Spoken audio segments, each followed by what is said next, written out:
Healing is often spoken about as if it is a straight path toward feeling better, as if once you begin healing, life should become lighter, clearer, and more peaceful almost immediately.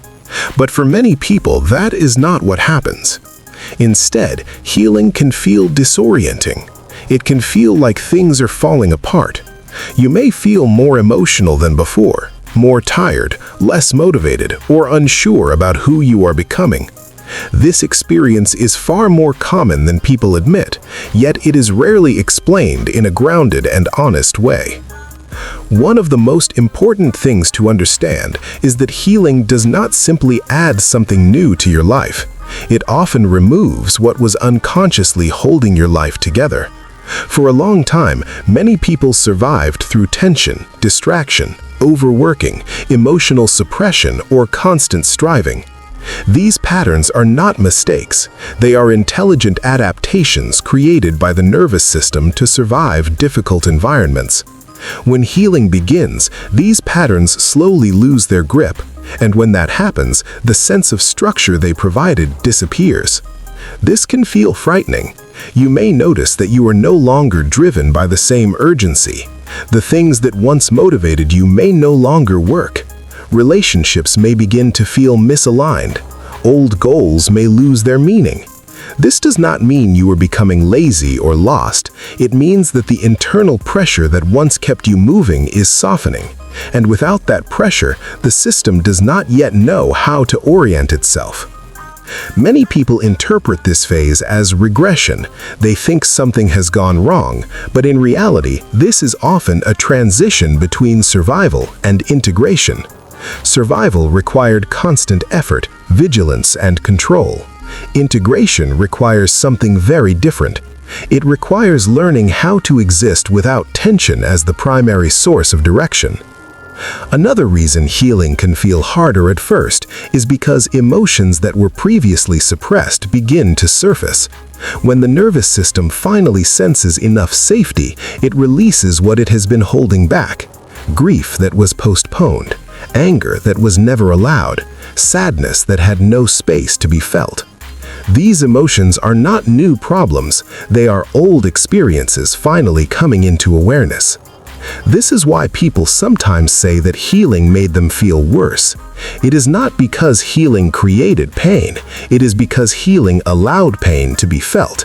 And feeling pain after long suppression can be overwhelming, especially if you were never taught how to sit with emotions without fixing them or escaping them. There is also an identity aspect to healing that is rarely discussed. Many people are attached to who they had to be in order to survive. The responsible one, the strong one, the one who always understands, the one who never needs help. Healing loosens these identities, and when they loosen, there can be a deep sense of emptiness or grief, not because those identities were healthy, but because they were familiar.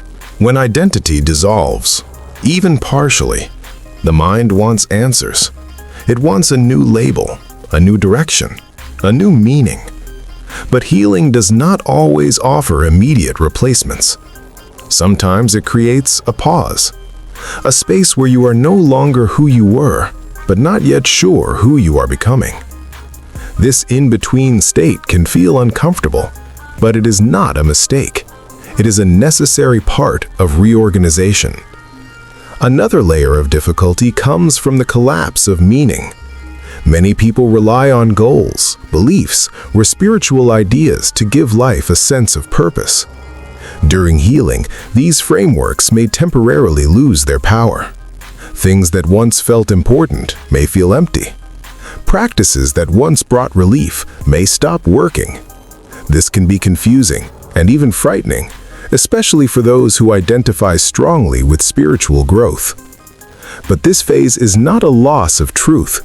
It is often a loss of compensation. Meaning that was built on tension or seeking cannot survive in a more regulated system. What replaces it is not immediately inspiring. It is quieter, slower, more ordinary. And because it lacks drama, it is often misunderstood. One of the most important things during this phase is knowing what not to do. Do not force yourself to feel better. Do not overwhelm yourself with more techniques. Do not shame yourself for needing rest. And do not assume that discomfort means danger. Healing discomfort is different from harm. The body is learning something new, and learning often involves uncertainty. This phase is not about transformation or achievement. It is about stabilization.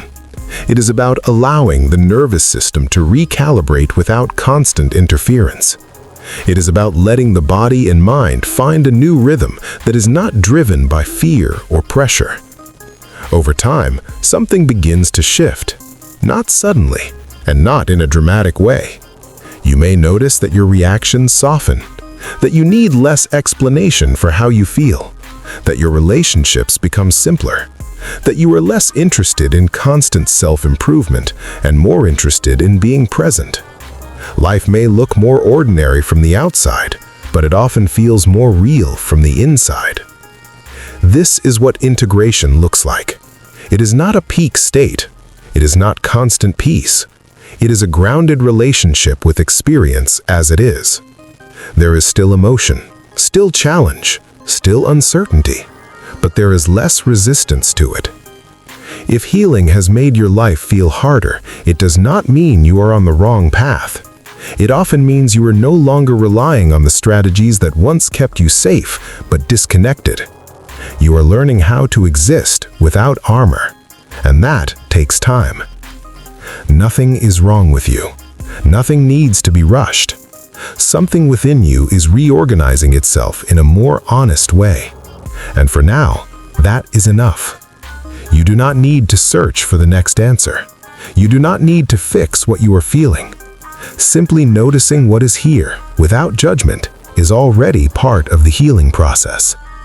Let this phase unfold at its own pace. Trust that clarity does not always arrive as insight. Sometimes it arrives as quiet stability, and sometimes that is the deepest form of healing.